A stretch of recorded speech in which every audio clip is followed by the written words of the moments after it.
Pour ce qui est de l'animal, il a été le premier à donner des droits aux animaux. Il a souligné que les animaux ont des droits. Et parmi leurs droits, il y a le fait qu'on ne doit pas les utiliser en dehors de toute nécessité. C'est-à-dire, les Arabes de l'époque, les Arabes d'avant l'islam surtout, aimaient beaucoup faire leurs discours sur leurs chameaux ou sur leurs chevaux. Ils étaient donc surélevés, puis ça donnait une sorte d'emphase ou de prestance à leur discours. Et elle leur a dit non, descendez sur terre et parlez humblement, car Dieu ne vous a permis d'utiliser les chameaux et les chevaux que pour parcourir les distances que vous ne pouvez pas parcourir, vous, à pied. Donc seulement dans la stricte nécessité, encore une fois.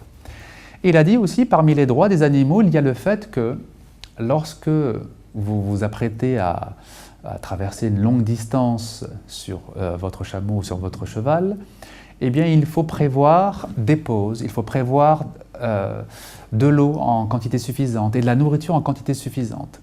Car quand on traverse des déserts, il est très possible qu'il n'y ait rien à consommer pour ce cheval ou pour ce chameau.